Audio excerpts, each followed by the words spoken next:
राज्य के नीति निदेशक तत्व, directive principles of state policy.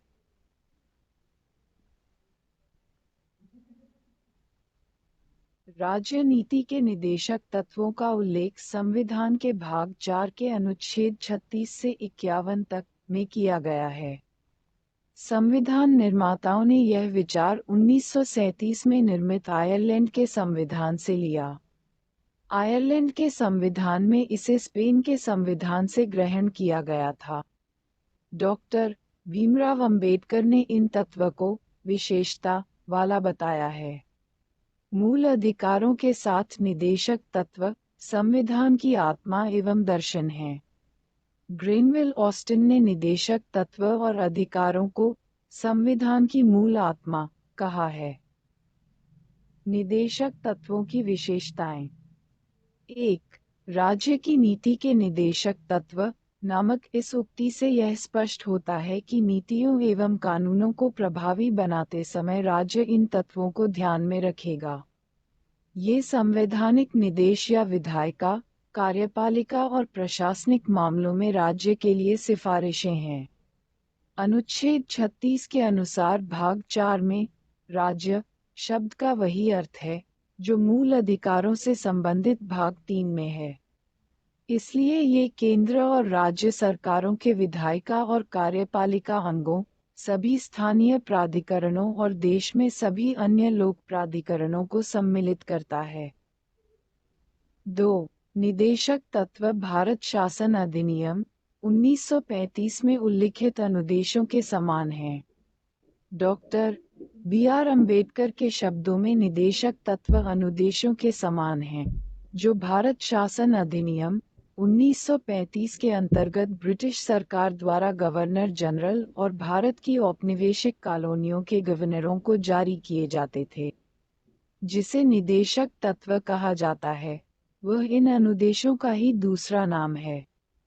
इनमें केवल यह अंतर है कि निदेशक तत्व विधायिका और कार्यपालिका के लिए अनुदेश हैं। 3. आधुनिक लोकतांत्रिक राज्य में आर्थिक, सामाजिक और राजनीति विषयों में निदेशक तत्व महत्वपूर्ण हैं। न्याय में उच्च आदर्श, स्वतंत्रता, समानता बनाए रखना है, जैसा कि संविधान की प्रस्तावना में परिकल्पित है। इनका उद्देश्य लोक कल्याणकारी राज्य का निर्माण है, न कि पुलिस राज्य, जो कि उपनिवेश काल में था। संक्षेप में आर्थिक और सामाजिक लोकतंत्र की स्थापना करना ही इन निदेशक तत्वों का मूल उद्देश्य है। 4. निदेशक तत्वों की प्रकृति गैर न्यायोचित है, यानी कि उनके हनन पर उन्हें न्यायालय द्वारा लागू नहीं कराया जा सकता। अतः सरकार, केंद्र, राज्य एवं स्थानीय इन्हें लागू करने के लिए बाध्य नहीं है।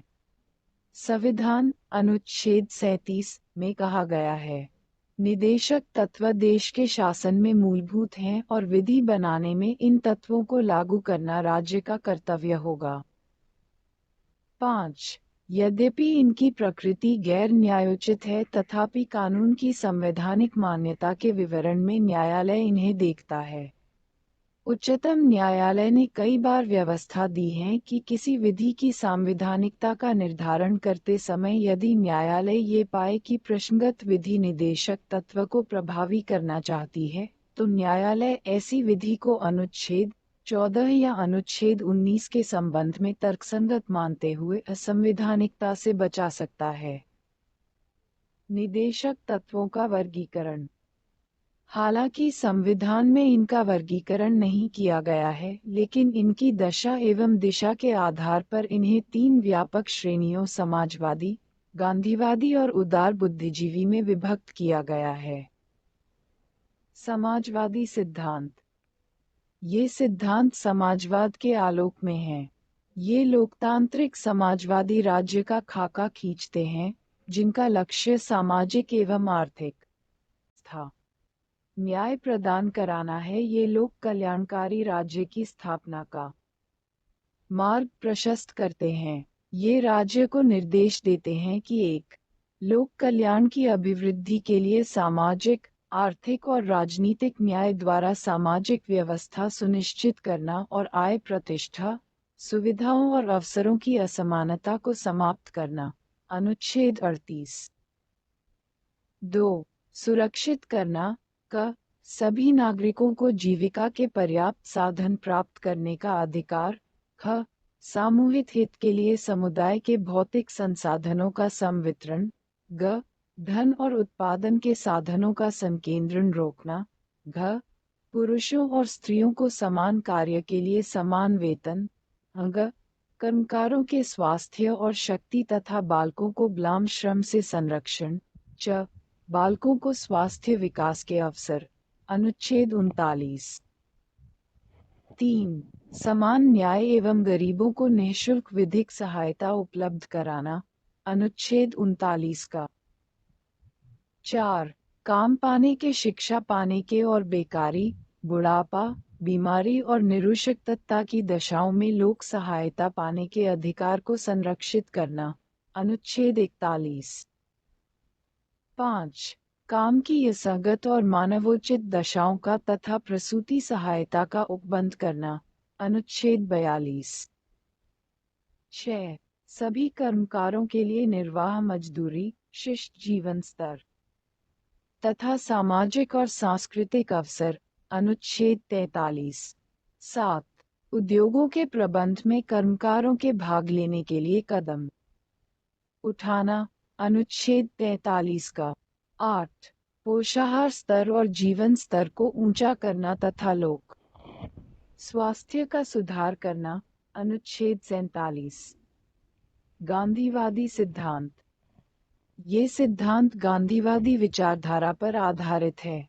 ये राष्ट्रीय आंदोलन के दौरान गांधी द्वारा पुनर्स्थापित योजनाओं का प्रतिनिधित्व करते हैं। गांधी जी के सपनों को साकार करने के लिए उनके कुछ विचारों को निदेशक तत्वों में शामिल किया गया है।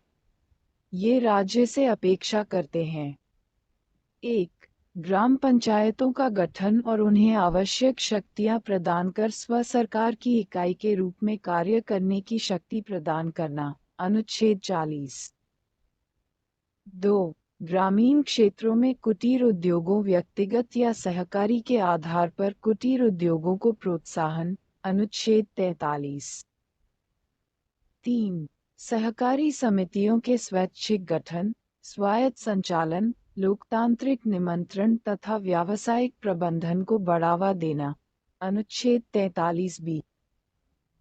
4. अनुसूचित जाति एवं जनजाति और समाज के कमजोर वर्गों के शैक्षणिक एवं आर्थिक हितों को प्रोत्साहन और सामाजिक अन्याय एवं शोषण से सुरक्षा। अनुच्छेद 46। 5. स्वास्थ्य के लिए नुकसानदायक नशीली दवाओं, मंदिरा के औषधीय प्रयोजनों से भिन्न उपभोग पर प्रतिबंध। अनुच्छेद 47। 1. 6. गाय, बछड़ा व अन्य दुधारू पशुओं की बलि पर रोक और उनकी नस्लों में सुधार को प्रोत्साहन। अनुच्छेद 48। उदार बौद्धिक सिद्धांत। इस श्रेणी में उन सिद्धांतों को शामिल किया है जो उदारवादिता की विचारधारा से संबंधित हैं। ये राज्य को निर्देश देते हैं: 1. भारत के समस्त राज्य क्षेत्र में नागरिकों के लिए एक समान सिविल संहिता। अनुच्छेद 44। 2. सभी बालकों को 14 वर्ष की आयु पूरी करने तक निःशुल्क और अनिवार्य शिक्षा देना। अनुच्छेद 45। 3. कृषि और पशुपालन को आधुनिक और वैज्ञानिक प्रणालियों से करना। अनुच्छेद 48। 4.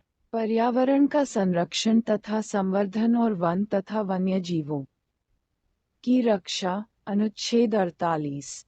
5. राष्ट्रीय महत्व वाले घोषित किए गए कलात्मक ऐतिहासिक अभिरुचि वाले संस्मारक या स्थान या वस्तु का संरक्षण करना। अनुच्छेद 49। 6. राज्य की लोक सेवाओं में न्यायपालिका को कार्यपालिका से पृथक करना। अनुच्छेद 50। 7. अंतर्राष्ट्रीय शांति और सुरक्षा की अभिवृद्धि करना तथा राष्ट्रों के बीच न्यायपूर्ण और सम्मानपूर्ण संबंधों को बनाए रखना। अंतर्राष्ट्रीय विधि और संधि बाध्यताओं के प्रति आदर बढ़ाना और अंतर्राष्ट्रीय विवादों को मध्यस्थ द्वारा निपटाने के लिए प्रोत्साहन देना। अनुच्छेद 51। नए निर्देशक तत्व। 42वें संशोधन अधिनियम 1976 में निदेशक तत्व की मूल सूची में 4 तत्व और जोड़े गए। इनकी भी राज्य से अपेक्षा रहती है। 1. बच्चों के स्वस्थ विकास के लिए अवसरों को सुरक्षित करना। अनुच्छेद 39। समान न्याय को बढ़ावा देने के लिए और गरीबों को मुफ्त कानूनी सहायता प्रदान करने के लिए। अनुच्छेद 394। 3. उद्योगों के प्रबंधन में श्रमिकों की भागीदारी को सुरक्षित करने के लिए कदम उठाने के लिए। अनुच्छेद 43 से 1। 4. रक्षा और पर्यावरण को बेहतर बनाने और जंगलों और वन्य जीवन की रक्षा करने के लिए।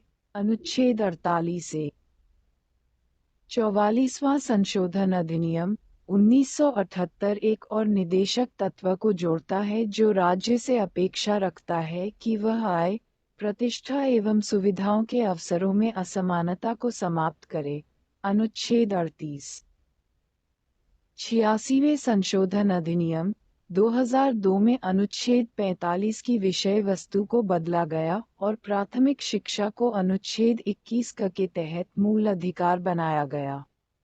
संशोधित निदेशक तत्वों में राज्य से अपेक्षा की गई है कि वह बचपन देखभाल के अलावा सभी बच्चों को 6 वर्ष की आयु तक निःशुल्क शिक्षा उपलब्ध कराएगा।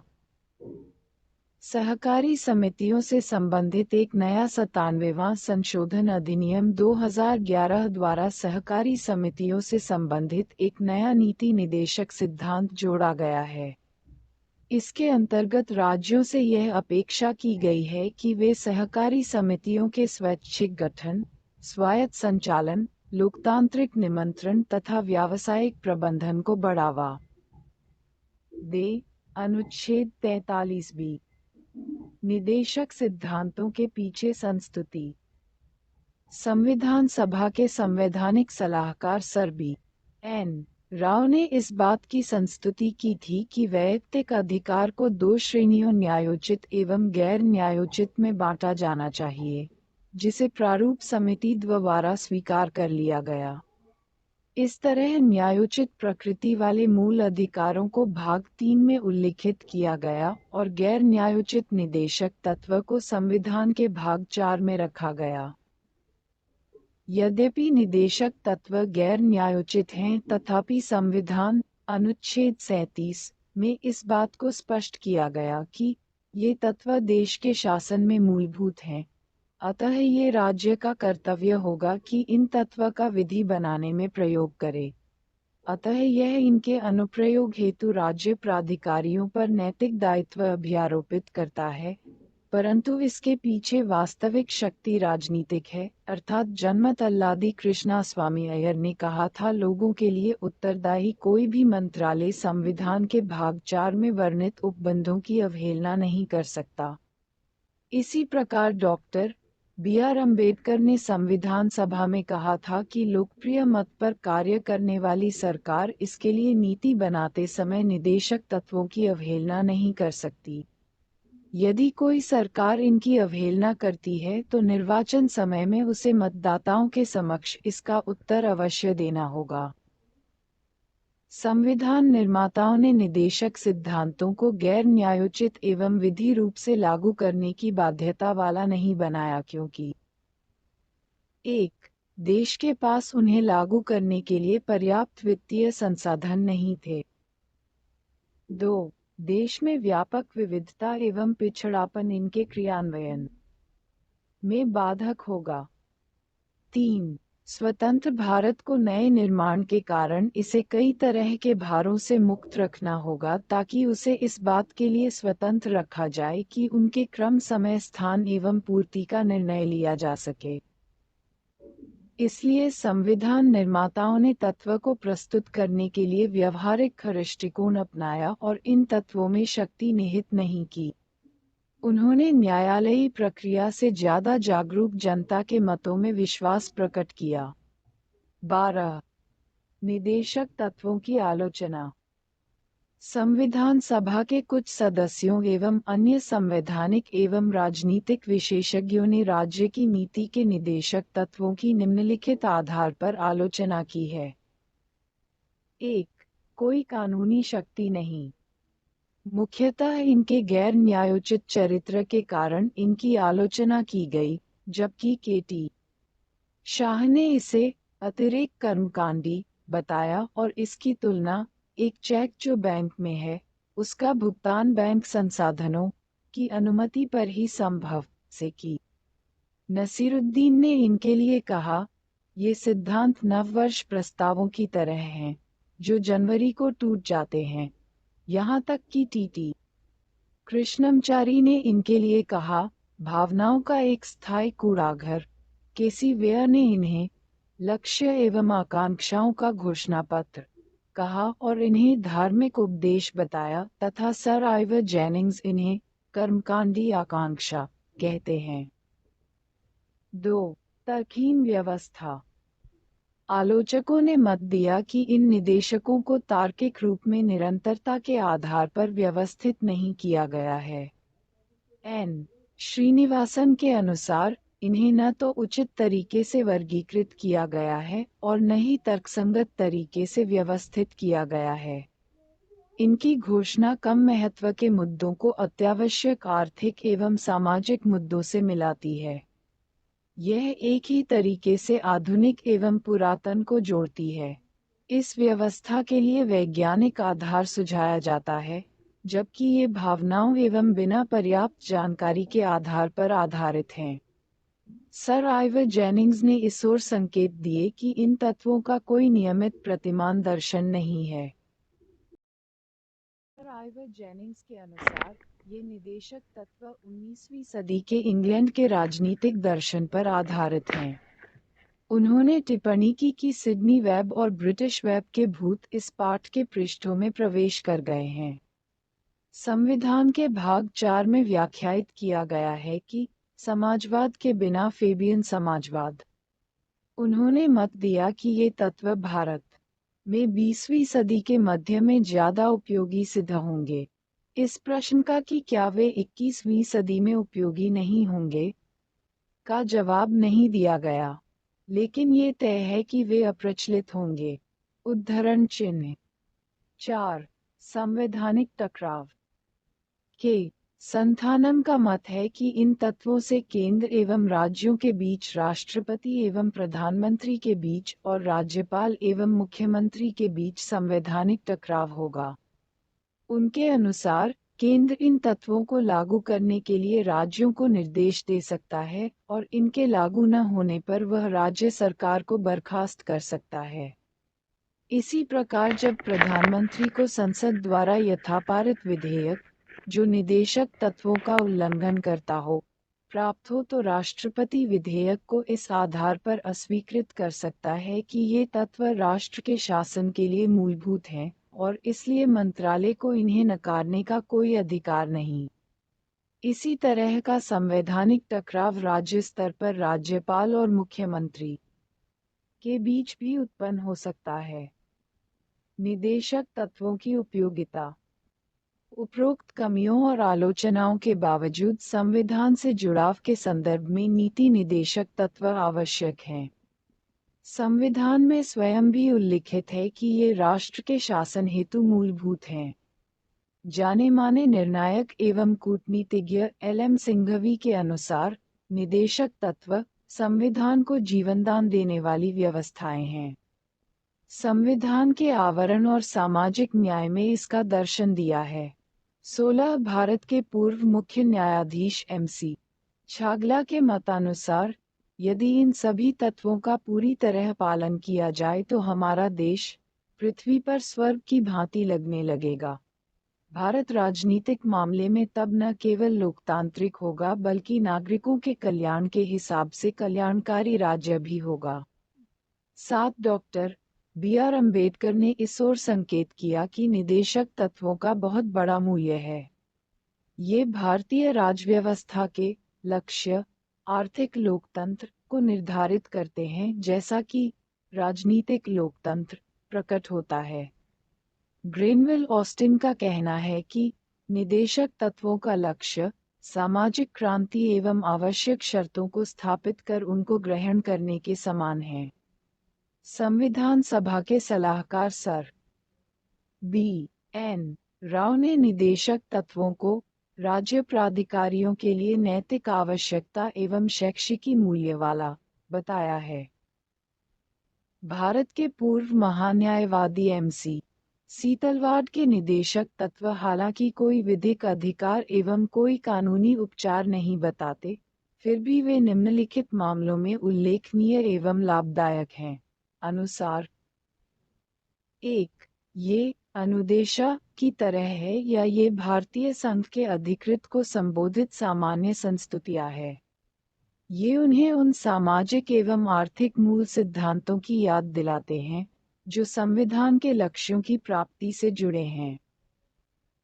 2. ये न्यायालयों के लिए उपयोगी मार्गदर्शक हैं। ये न्यायालयों को न्यायिक समीक्षा की शक्ति के प्रयोग में सहायता करते हैं, जो कि विधि की संवैधानिक वैधता के निर्धारण वालों शक्ति होती है। 3. ये सभी राज्य क्रियाओं की विधायिका या कार्यपालिका लिए प्रभुत्व पृष्ठभूमि का निर्माण करते हैं और न्यायालयों को कुछ मामलों में दिशा निर्देशित भी करते हैं। 4. ये प्रस्तावना को विस्तृत रूप देते हैं, जिनसे भारत के नागरिकों को न्याय स्वतंत्रता, समानता एवं बंधुत्व के प्रति बल मिलता है। ये निम्नलिखित भूमिकाएं भी अदा करते हैं। 1. ये राजनीतिक, आर्थिक और सामाजिक क्षेत्रों की घरेलू और विदेशी नीतियों में स्थायित्व और निरंतरता बनाए रखते हैं, भले ही सत्ता में परिवर्तन हो जाए। 2. ये नागरिकों के मूल अधिकारों के पूरक होते हैं। ये भाग 3 में सामाजिक एवं आर्थिक अधिकारों की व्यवस्था करते हुए रिक्तता को पूरा करते हैं। 3. मूल अधिकारों के अंतर्गत नागरिकों द्वारा इनका क्रियान्वयन पूर्ण एवं उचित लाभ के पक्ष में माहौल उत्पन्न करता है। राजनीतिक लोकतंत्र बिना आर्थिक लोकतंत्र का कोई अर्थ नहीं होता।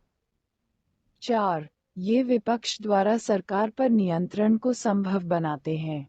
विपक्ष सत्तारूढ़ दल पर निदेशक तत्वों का विरोध एवं इसके कार्यकलापों के आधार पर आरोप लगा सकता है। 5. ये सरकार के प्रदर्शन की कड़ी परीक्षा करते हैं। लोग सरकार को नीतियों और कार्यक्रमों का परीक्षण इन संवैधानिक घोषणाओं के आलोक में कर सकते हैं। 16. ये आम राजनीतिक घोषणा पत्र की तरह होते हैं। एक सत्तारूढ़ दल अपनी राजनीतिक विचारधारा के बावजूद विधायिका एवं कार्यपालिक कृत्यों में इस तथ्य को स्वीकार करता है कि ये तत्व इसके प्रदर्शक, दार्शनिक और मित्र है। मूल अधिकारों एवं निदेशक तत्वों में टकराव। एक और मूल अधिकारों की न्यायोचितता और निदेशक तत्वों की गैर न्यायोचितता तथा दूसरी ओर निदेशक तत्वों अनुच्छेद 37 को लागू करने के लिए राज्य की नैतिक बाध्यता ने दोनों के मध्य टकराव को जन्म दिया है। ये स्थिति संविधान लागू होने के समय से ही है।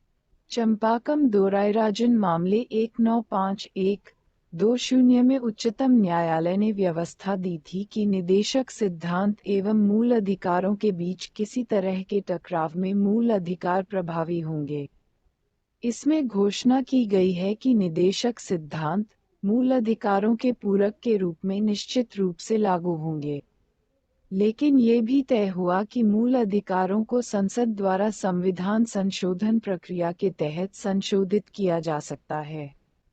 इसी के फलस्वरूप संसद ने प्रथम संशोधन अधिनियम 1951, चौथा संशोधन अधिनियम 1955 एवं 17वां संशोधन अधिनियम 1964 द्वारा कुछ निर्देशों में लागू किया। उपरोक्त परिस्थिति में 1967 में उच्चतम न्यायालय के फैसले में गोलकनाथ मामले से एक व्यापक परिवर्तन हुआ। इस मामले में उच्चतम न्यायालय ने व्यवस्था दी कि संसद किसी मूल अधिकार, जो अपनी प्रकृति में उल्लंघनीय है, को समाप्त नहीं कर सकती। दूसरे शब्दों में, निदेशक तत्वों को लागू करने के लिए मूल अधिकारों में संशोधन नहीं किया जा सकता। संसद ने गोलकनाथ मामले 1967 पर उच्चतम न्यायालय के फैसले पर 24वें संशोधन अधिनियम 1971 एवं 25वें संशोधन अधिनियम 1971 के द्वारा प्रतिक्रिया व्यक्त की। 24वें संशोधन अधिनियम में घोषणा की गई कि संसद को यह अधिकार है कि वह संवैधानिक संशोधन अधिनियम के तहत मूल अधिकारों को समाप्त करे या कम कर दे। 25वें संशोधन अधिनियम के तहत एक नया अनुच्छेद 31 ग जोड़ा गया, जिसमें निम्नलिखित व्यवस्थाएं की गई। 1. अनुच्छेद 39 ख 22 और ग 22 में वर्णित समाजवादी निदेशक तत्वों को लागू कराने वाली किसी विधि को इस आधार पर अवैध घोषित नहीं किया जा सकता कि वह अनुच्छेद 14 विधि के समक्ष समता और विधियों का समान संरक्षण, अनुच्छेद 19 वाक् स्वातंत्र्य, सम्मेलन, संचरण के संबंध में 6 अधिकारों का संरक्षण, या अनुच्छेद 31 संपत्ति का अधिकार द्वारा प्रदत्त मूल अधिकारों का उल्लंघन है। 2. ऐसी नीति को प्रभावी बनाने की घोषणा करने वाली किसी भी विधि को न्यायालय में इस आधार पर चुनौती नहीं दी जा सकती कि यह ऐसी नीति को प्रभावी नहीं करता। केशवानंद भारतीय केस तारांकन 1973 में उच्चतम न्यायालय ने अनुच्छेद 31 ग के उपरोक्त दूसरे प्रावधान को इस आधार पर असंवैधानिक और अवैध घोषित किया कि न्यायिक समीक्षा संविधान की मूल विशेषता है और इसलिए इससे इसे नहीं छीना जा सकता। हालांकि अनुच्छेद 31 ग के उपरोक्त प्रथम प्रावधान को संवैधानिक एवं वैध माना गया है। 42वें संविधान अधिनियम 1976 में उपरोक्त अनुच्छेद 31 ग की पहली व्यवस्था के प्रावधानों को विस्तारित किया गया। तालिका 8.1 मूल अधिकारों एवं निदेशक तत्वों के मध्य विभेद। मूल अधिकार। निवेशक नृत्य 1 ये नकारात्मक हैं, जैसा कि ये राज्य को कुछ मसलों पर कार्य करने से प्रतिबंधित करते हैं। 2. ये न्यायोचित होते हैं, इनके हनन पर न्यायालय द्वारा इन्हें लागू कराया जा सकता है। 3.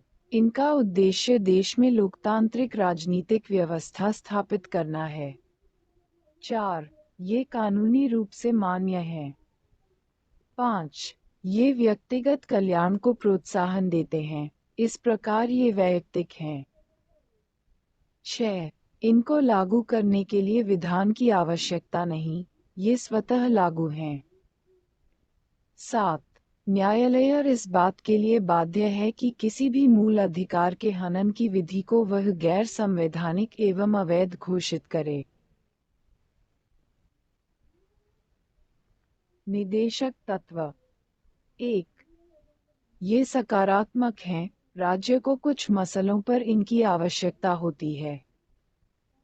2. ये गैर न्यायोचित होते हैं, इन्हें कानूनी रूप से न्यायालय द्वारा लागू नहीं कराया जा सकता। 3. इनका उद्देश्य देश में सामाजिक एवं आर्थिक लोकतंत्र की स्थापना करना है। 4. इन्हें नैतिक एवं राजनीतिक मान्यता प्राप्त है। 5. ये समुदाय के कल्याण को प्रोत्साहित करते हैं, इस तरह ये समाजवादी हैं। 6. इन्हें लागू रखने विधान की आवश्यकता होती है, ये स्वतः लागू नहीं होते। 7. निदेशक तत्वों का उल्लंघन करने वाली किसी विधि को न्यायालय असंवैधानिक और अवैध घोषित नहीं कर सकता। यद्यपि विधि की वैधता को इस आधार पर सही ठहराया जा सकता है कि इन्हें निदेशक तत्वों को प्रभावी करने के लिए लागू किया गया था। केवल अनुच्छेद 39 ख और ग में वर्णित को किसी निदेशक तत्व को लागू करने वाली विधि को अपने संरक्षण में सम्मिलित किया गया। दूसरे शब्दों में 42वें संशोधन अधिनियम में निदेशक तत्व की प्राथमिकता एवं सर्वोच्चता को मूल अधिकारों पर प्रभावी बनाया गया। उन अधिकारों पर जिनका उल्लेख अनुच्छेद 14, 19 एवं 31 में है। हालांकि इस विस्तार को उच्चतम न्यायालय द्वारा मिनर्वा मिल्स मामले 1980 में असंवैधानिक एवं अवैध घोषित किया गया। इसका तात्पर्य है कि निदेशक तत्व को एक बार फिर मूल अधिकारों के अधीनस्थ बताया गया, लेकिन अनुच्छेद 14 एवं अनुच्छेद 19 द्वारा स्थापित मूल अधिकारों को अनुच्छेद 39 ख और ग में बताए गए निदेशक तत्व के अधीनस्थ माना गया। अनुच्छेद 31 संपत्ति का अधिकार को 44वें संशोधन अधिनियम 1978 द्वारा समाप्त कर दिया गया। मिनर्वा मिल्स मामले 1980 में उच्चतम न्यायालय ने यह व्यवस्था भी दी कि भारतीय संविधान मूल अधिकारों और निदेशक तत्वों के बीच संतुलन के रूप में है। ये आपस में सामाजिक क्रांति के वादे से जुड़े हुए हैं। ये एक रथ के दो पहियों के समान हैं तथा एक दूसरे से कम नहीं हैं। इन्हें एक दूसरे पर लादने से संविधान की मूल भावना बाधित होती है। मूल भावना और संतुलन संविधान के बुनियादी ढांचे की आवश्यक विशेषता है। निदेशक तत्वों के तय लक्ष्यों को मूल अधिकारों को प्राप्त किए बगैर प्राप्त नहीं किया जा सकता। इस तरह वर्तमान स्थिति में मूल अधिकार निदेशक तत्व पर उच्चतर हैं, फिर भी इसका अभिप्राय यह नहीं है कि निदेशक तत्वों को लागू नहीं किया जा सकता। संसद निदेशक तत्वों को लागू करने के लिए मूल अधिकारों में संशोधन कर सकती है। इस संशोधन से संविधान के मूल ढांचे को क्षति नहीं पहुंचनी चाहिए। निदेशक तत्वों का क्रियान्वयन 1950 से केंद्र में अनुवर्ती सरकारों एवं राज्य ने निदेशक तत्व को लागू करने के लिए अनेक कार्यक्रम एवं विधियों को बनाया गया। इनका उल्लेख निम्नलिखित है। 1. 1950 में योजना आयोग की स्थापना की गई ताकि देश का विकास नियोजित तरीके से हो सके। अनुवर्ती पंचवर्षीय योजनाओं का उद्देश्य समाजार्थिक न्याय प्राप्ति तथा आय प्रतिष्ठा और अवसर की असमानताओं को कम करना है। 2015 में योजना आयोग के स्थान पर एक निकाय NITI Aayog national institution for transforming India की स्थापना की गई। 2. लगभग सभी राज्यों में भू सुधार कानून पारित किए गए हैं ताकि ग्रामीण स्तर पर कृषि समुदाय स्थिति में सुधार हो सके। इन उपायों में शामिल हैं अविचौलियों जैसे जमींदार, जागीरदार, इनामदार आदि को समाप्त किया गया। किराएदारी सुधार जैसे किराएदार की सुरक्षा, उचित किराया आदि। भूमि सीमांकन व्यवस्था। अतिरिक्त भूमि का भूमिहीनों में वितरण। सहकारी कृषि।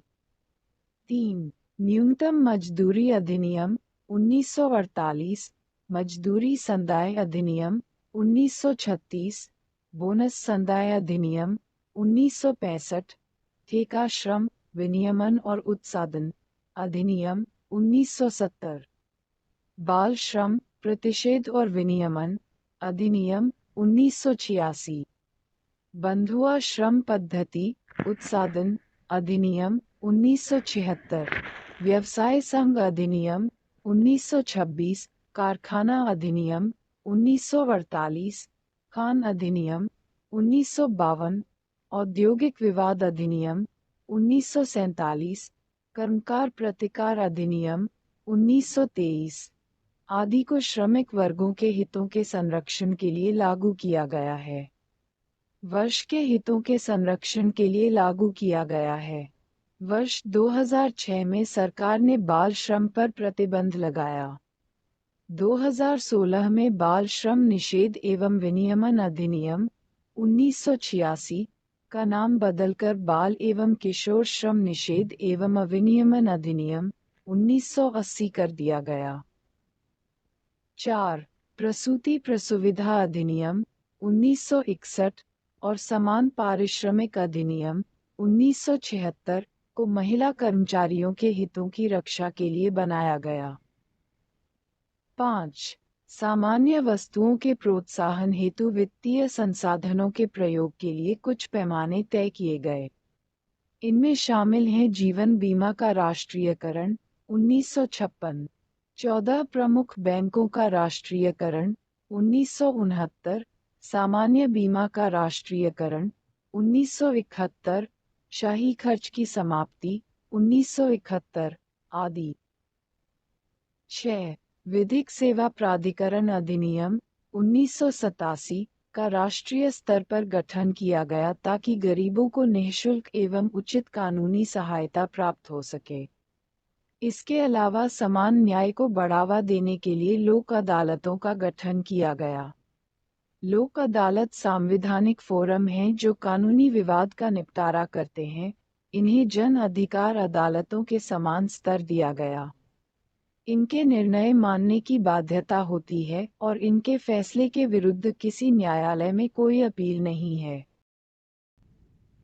7. खादी एवं ग्राम उद्योग बोर्ड, खादी एवं ग्राम उद्योग आयोग, लघु उद्योग बोर्ड, राष्ट्रीय लघु उद्योग निगम, हैंडलूम बोर्ड, हथकरघा board, coy board, silk board आदि की ग्रामीण क्षेत्रों में कुटीर उद्योग विकास के लिए स्थापना की गई। 8. सामुदायिक विकास कार्यक्रम 1952, पर्वतीय क्षेत्र विकास कार्यक्रम 1960, सूखा संभावित क्षेत्र कार्यक्रम 1973, न्यूनतम आवश्यकता कार्यक्रम 1974, एकीकृत ग्रामीण विकास योजना 1978, जवाहर रोजगार योजना 1989, स्वर्ण जयंती ग्राम स्वरोजगार योजना 1999, संपूर्ण ग्रामीण रोजगार योजना 2001, राष्ट्रीय ग्रामीण रोजगार गारंटी योजना 2006 आदि को मानक जीवन जीने के उद्देश्य से प्रारंभ किया गया। 9. वन्य जीव संरक्षण अधिनियम 1972 एवं वन संरक्षण अधिनियम 1980 को वन्य जीवों एवं वनों के लिए सुरक्षा कवच के रूप में प्रभावी बनाया गया। जल एवं वायु अधिनियमों ने केंद्र एवं राज्य प्रदूषण नियंत्रण बोर्ड स्थापित किए, जो पर्यावरण की सुरक्षा एवं सुधार में कार्यरत हैं। राष्ट्रीय वन नीति 1988 का उद्देश्य वनों की सुरक्षा, संरक्षण और विकास करना है। 10. कृषि को आधुनिक बनाया गया। इसमें कृषि उपायों में सुधार के अलावा बीज, खाद एवं सिंचाई सुविधा उपलब्ध कराई गई। पशु चिकित्सा की आधुनिकता के लिए कई कदम उठाए गए। 11. त्रिस्तरीय पंचायती राज व्यवस्था, ग्राम तालुक एवं जिला स्तर को चालू किया गया ताकि गांधी जी का सपना कि हर गांव गणतंत्र हो, साकार हो सके। 73वें संशोधन अधिनियम 1992 को इन पंचायती राज संस्थानों को संवैधानिक दर्जा देने के लिए प्रभावी बनाया गया। 12. शैक्षणिक संस्थानों, सरकारी नौकरियों एवं प्रतिनिधि निकायों में अनुसूचित जाति, जनजाति एवं कमजोर वर्गों के लिए सीटों को सुरक्षित किया गया। अस्पृश्यता अपराध अधिनियम 1955 को सिविल अधिकार संरक्षण अधिनियम 1976 नया नाम दिया गया और अनुसूचित जाति और अनुसूचित जनजाति अत्याचार निवारण अधिनियम 1989 को अनुसूचित जाति एवं जनजाति की सुरक्षा में प्रभावी बनाया गया ताकि उन्हें शोषण से मुक्ति और सामाजिक न्याय मिले। 65वें संविधान संशोधन अधिनियम 1990 के तहत अनुसूचित जाति एवं जनजाति के लिए राष्ट्रीय आयोग की स्थापना की गई ताकि उनके हितों की रक्षा हो सके। बाद में 89वें संवैधानिक संशोधन अधिनियम 2003 ने इस संयुक्त आयोग को दो पृथक निकायों अर्थात राष्ट्रीय अनुसूचित जाति आयोग और राष्ट्रीय अनुसूचित जनजाति आयोग में बांट दिया। 12A अनेक राष्ट्रीय स्तर के आयोगों का गठन समाज के कमजोर वर्गों के सामाजिक, शैक्षिकी एवं आर्थिक हितों के संवर्धन एवं संरक्षण के लिए किया गया है। इनके अंतर्गत शामिल हैं पिछड़े वर्गों के लिए राष्ट्रीय आयोग 1993, राष्ट्रीय अल्पसंख्यक आयोग 1993, राष्ट्रीय महिला आयोग 1992 तथा राष्ट्रीय बाल अधिकार संरक्षण आयोग 2007। पुनः 102वां संशोधन अधिनियम 2018 ने राष्ट्रीय पिछड़ा वर्ग आयोग को संवैधानिक दर्जा प्रदान किया और इसके प्रकारों का विस्तार किया।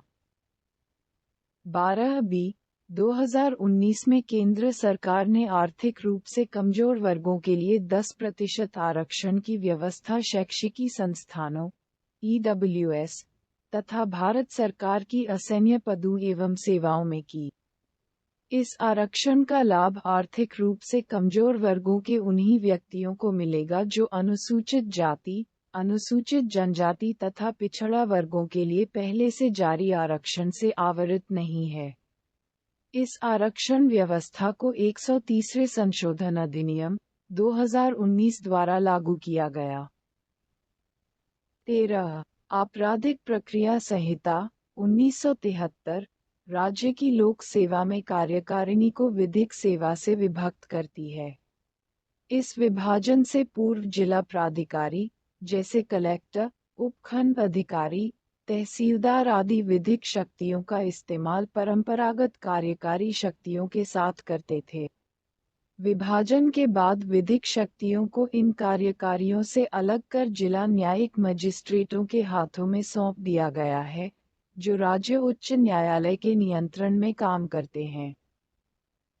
14 प्राचीन एवं ऐतिहासिक संस्मारक तथा पुरातत्वीय स्थल और अवशेष अधिनियम 1951 को राष्ट्रीय महत्व के संस्मारकों के स्थानों के संरक्षण हेतु प्रभावी बनाया गया। 15 प्राथमिक स्वास्थ्य केंद्र एवं अस्पतालों को सार्वजनिक स्वास्थ्य में सुधार के लिए देश भर में स्थापित किया गया। इसके अलावा खतरनाक बीमारियों जैसे मलेरिया, टीबी, कुष्ठ, एड्स, कैंसर, फाइलेरिया, कालाजार, गलघोंटू, जापानी बुखार आदि को समाप्त करने के लिए विशेष योजनाएं प्रारंभ की गई। 16 कुछ राज्यों में गायों, बछड़ों और बैलों को काटने पर कानूनी प्रतिबंध लगाया गया। 17 कुछ राज्यों में 65 वर्ष से अधिक आयु वाले लोगों के लिए तात्कालिक वृद्धावस्था पेंशन शुरू की गई। 18 भारत ने गुट निरपेक्ष नीति एवं पंचशील की नीति को अंतर्राष्ट्रीय शांति एवं सुरक्षा को बढ़ावा देने के लिए अपनाया। केंद्र एवं राज्य सरकारों द्वारा उपरोक्त कदम उठाए जाने के बावजूद निदेशक तत्व को पूर्ण एवं प्रभावी तरीके से लागू नहीं किया जा सका। इसके कारण हैं अपर्याप्त वित्तीय संसाधन, प्रतिकूल सामाजिक आर्थिक परिस्थिति, जनसंख्या विस्फोट, केंद्र राज्य तनावपूर्ण संबंध आदि। भाग से बाहर के निर्देश। भाग एव में उल्लिखित निर्देशों के अतिरिक्त संविधान के अन्य भागों में भी कई निर्देश दिए गए हैं, जिनका विवरण इस प्रकार है। 1.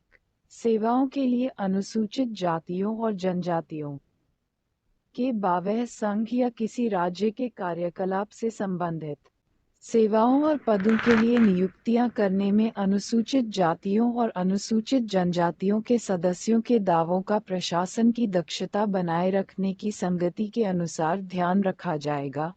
भाग 16 में अनुच्छेद 325।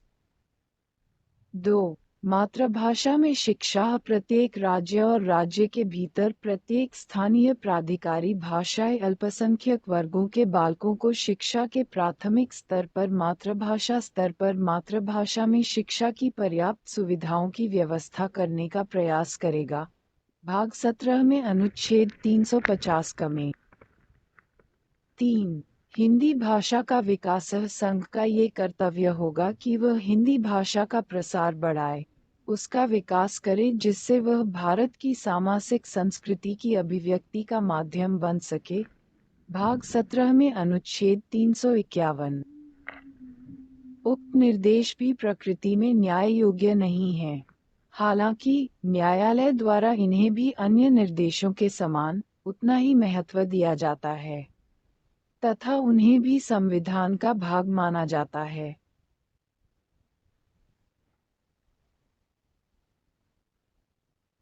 तालिका 8.2 नीति निदेशक सिद्धांतों से संबंधित अनुच्छेद।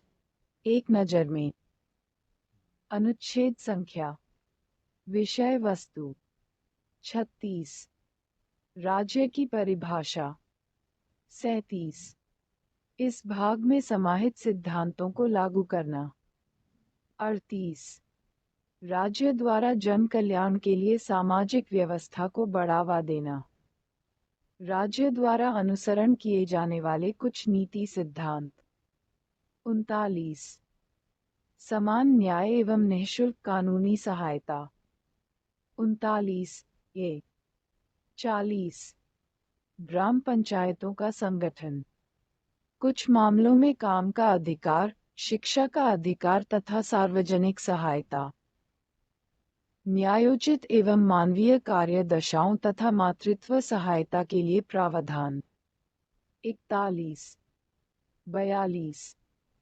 43 कर्मचारियों को निर्वाह वेतन आदि 43 ए उद्योगों के प्रबंधन में कर्मचारियों को सहभागिता 43 बी सहकारी समितियों को प्रोत्साहन 44 नागरिकों के लिए समान नागरिक संहिता 45 बालपन पूर्व देखभाल तथा 6 वर्ष से कम आयु के बच्चों की शिक्षा अनु जनजाति का कमजोर वर्गों के शैक्षिकी तथा आर्थिक हितों को बढ़ावा देना 46 47 पोषाहार का स्तर बढ़ाने, जीवन स्तर सुधारने तथा जन स्वास्थ्य की स्थिति बेहतर करने संबंधी सरकार का कर्तव्य 48